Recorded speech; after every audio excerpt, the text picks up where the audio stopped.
दोस्तों, ये कहानी है एक बुजुर्ग व्यक्ति की जो अपने बड़े बेटे और बहू के साथ रहने के लिए शहर में आ गया। उम्र के इस पड़ाव पर वह इतने कमज़ोर हो चुके थे कि उनके हाथ भी कांप रहे थे और उनको दिखाई भी कम देता था। उनके बेटे का घर छोटा सा था।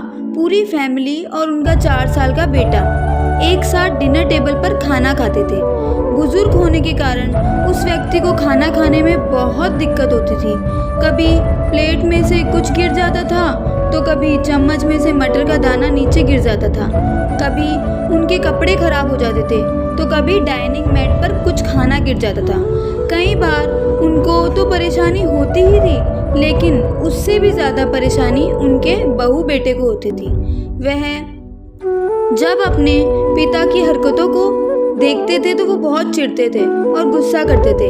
फिर एक दिन उनके बेटे ने अपनी बीवी से कहा कि हमें कुछ तो करना पड़ेगा, कि इनका ऐसे नहीं चल सकता। बहू ने भी हाँ में हाँ करते हुए कहा कि आखिर हम कब तक अपने खाने का मज़ा किरकिरा करते रहेंगे, हम इस तरह चीज़ों का नुकसान कब तक करते रहेंगे। अब अगले दिन खाने का टाइम हुआ तो बेटे ने पुरानी टेबल को कमरे के कोने में लगा दिया और बूढ़े पिता को भीग कर खाना खाने को कहा। यहाँ तक कि जिन बर्तनों में उन्हें पहले खाना दिया जाता था उन बर्तनों की जगह एक लकड़ी का कटोरा और चम्मच दे दिया ताकि वो गिरे तो टूटे नहीं। फैमिली के बाकी लोग पहले की ही तरह आराम से बैठकर खाते और कभी कभार उस बुजुर्ग की तरफ देखते तो उनके आंसू आ जाते।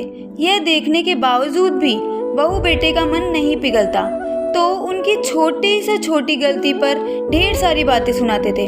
और वहाँ उनके 4 साल का बेटा जो सारी बातें बहुत ही ध्यान से सुनता था। एक रात खाना खाने से पहले उस छोटे बेटे को उसके मम्मी पापा ने देखा तो वो ज़मीन पर बैठकर कुछ बना रहा था। इस पर उसके पापा ने कहा, क्या कर रहे हो तुम?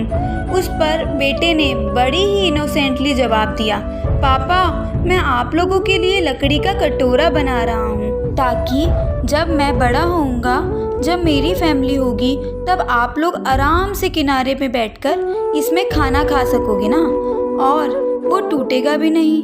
बच्चे ने तो वह बात कह दी पर उसके माँ बाप पर बहुत बुरा असर हुआ और उनके मुंह से एक भी वर्ड नहीं निकला और उनको अपने किए पर भी गिल्टी फील हुआ और वो दोनों बिना कुछ बोले ही समझ चुके थे कि अब उनको क्या करना है।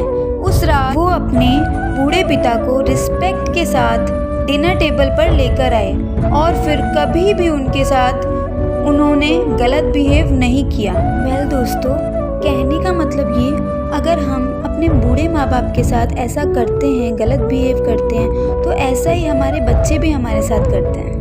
अगर आपको मेरी स्टोरी अच्छी लगी हो तो मेरी वीडियो को लाइक कीजिए, चैनल को सब्सक्राइब कीजिए और जितना हो सके इस स्टोरी को शेयर कीजिए। Thank you.